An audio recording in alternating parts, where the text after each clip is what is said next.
Okay, karibu sana kwa mara nyingine mtazamaji wa 69 Media TZ. Kupitia sakata la Dogo Sergeant pamoja na Chino Wanaman, huenda ikawa fundisho kwa wasanii wengine ambao wanatamani kuingia kwenye lebo za muziki ili waweze kuendeleza vipaji vyao ama kufanya muziki mzuri zaidi. Nilikujuza kwamba Dogo Sergeant alitangaza kuagana rasmi na gang ya Chino, yani hapa ni Wanaman gang, lakini sasa Dogo Sergeant aliahidi kuzungumza na kuweka wazi majambo yote ambayo yalikuwa yakiendelea, lakini kubwa zaidi ameweza kufunguka na kusema kwamba kilichofanya mwanzoni aweze kuondoka kwenye lebo hiyo ya Wanaman chini ya Chino Wanaman ni kutokana na malipo kuwa hayakuweza kukidhi mahitaji yake yeye kama binadamu, kwa sababu pesa aliyokuwa akipewa ilikuwa ni pesa ambayo kwa ajili ya chakula tu, lakini sio kuweza kuhudumia familia yake yote. Lakini pia sababu nyingine ni kwamba mwanzoni hakukuwa na mkataba kati ya Dogo Sergeant pamoja na Chino Wanaman kwenye lebo hiyo. Lakini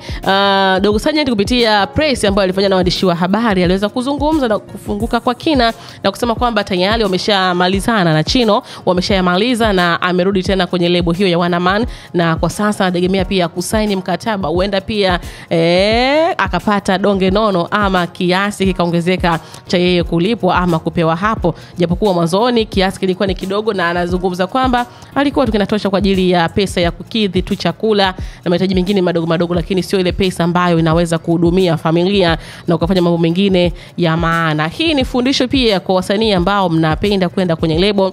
Unapoamua kwenda kwenye lebo kwanza ya muziki, hakikisha unakubaliana na malipo, sio mwisho wa siku sasa mmeshakubaliana kulipwa hiki alafu baadaye unajitoa. Kubaliana na malipo kwanza, lakini pia mkataba ni kitu cha muhimu sana kuweza kukizingatia kwenye lebo hiyo ambayo unaenda huko. Tuseme tu kila la heri kwa Dogo Sergeant, huenda pia ukafanya mazuri zaidi ukiwa na Chino Wanaman, au sio? Lakini pia kwa mabosi ambao mnamiliki lebo, jamani, mjitahidi basi, angalia kazi ambazo anazifanya mtu, pia angalia kiwango ambacho cha pesa unapata kumlipa yeye. Kwa hivyo Dogo Sergeant na Chino wamalizana na kazi imekuwa nzuri na imekuwa nyepesi zaidi. Hapo mpaka sasa Dogo Sergeant yuko chini ya mikono ya Wanaman, amerudi rasmi kundini. Ni kama mwanakondoo ambaye alitoroka zizini, sasa amerudi rasmi na amerudi akiwa na nguvu mpya na kasi ya ajabu. Kwa hivyo kwa wale mashabiki wa Dogo Sergeant, tegemeeni kupata kazi nzuri akiwa chini ya lebo ya Wanaman. Mimi nimaliza hapa Sami Baby, na kukumbusha tu drop comment yako hapo ni muhimu, lakini kubwa zaidi subscribe, bonyeza alama ya kengele,